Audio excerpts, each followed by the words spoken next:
Hello बच्चों, आइए प्रश्न को पढ़ते हैं और समझते हैं।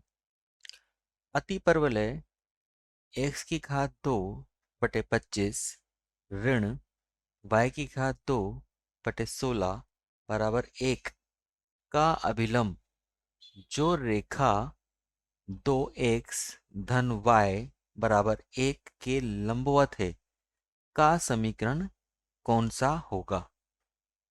यानी कि हमें उस अभिलंब का समीकरण यहाँ पर बताना है जो कि दी गई रेखा 2x धन y बराबर 1 के लंबवत है। देखिए यहाँ से हमें क्या क्या जानकारी प्राप्त होती है वो भी हम लिखेंगे। सबसे पहले हम इस प्रश्न की मुख्य अवधारणा पर विचार करते हैं। मुख्य अवधारणा। देखिए प्रश्न की मुख्य अवधारणा क्या है कि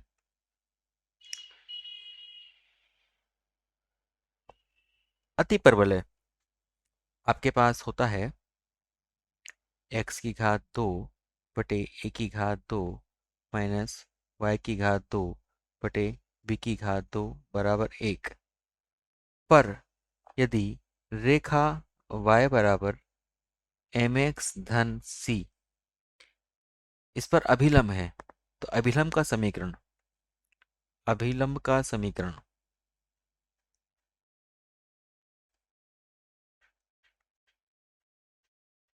दिया जाएगा y बराबर mx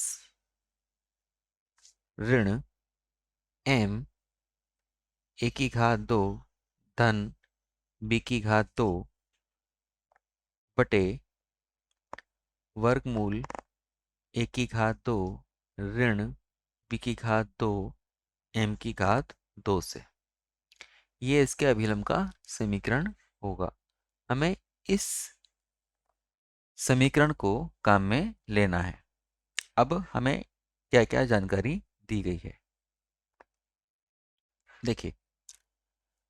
सबसे पहले तो अति परवलय का समीकरण। अति परवलय का समीकरण है x की घात 2 बटे 25 माइनस y की घात 2 बटे 16 बराबर 1। यहाँ से a की घात 2 का मान हमें मिल रहा है 25 और b की घात 2 का मान हमें मिल रहा है 16। एक तो ये मिल रहा हुआ है। अब हम समीकरण में देखिए जरा, आपके पास जो अभिलंब मिलेगा वो अभिलंब 2x धन y बराबर 1 के लंबवत होगा। तो अर्थात हम उस अभिलंब के प्रवणता को हम इस दी गई रेखा की प्रवणता से ज्ञात कर सकते हैं। तो हमें इस रेखा की प्रवणता ज्ञात करनी होगी। रेखा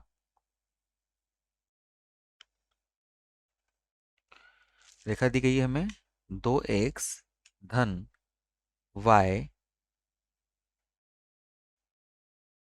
2x धन y बराबर 1 या फिर y बराबर ऋण 2x धन 1। तो यहां से हमें इसकी प्रवणता मिली है -2। अतः अब देखिए यह रेखा और अभिलंब एक दूसरे के लंबवत हैं, अर्थात इन दोनों की प्रवणताओं का गुणनफल कितना होगा आपके पास -1 होगा, ऋण 1 होगा। तो अब हम इस वाली समीकरण में मान रखेंगे तो आपके पास मिलेगा ऋण 2m बराबर -1, अर्थात m का मान मिला आपको 1/2। ठीक। अब हमारे पास अभी समीकरण क्या बनी थी। अब हम अति परवलय से निकले हुए a की घात 2 और b की घात 2 के मानों तथा m के मानों को समीकरण नंबर 1 में प्रतिस्थापित कर देंगे। समीकरण 1 में मानों को प्रतिस्थापित करने पर प्रतिस्थापित करने पर क्या मिलेगा, देखिए जरा। y बराबर एम एक्स ऋण एम 25 प्लस 16 बटे वर्गमूल 25 माइनस 16m। अब m का मान रख दीजिए। y बराबर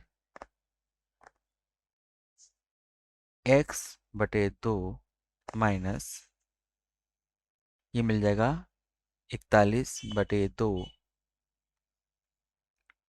वर्गमूल 25, माफ कीजिएगा यहाँ पर एम स्क्वायर है,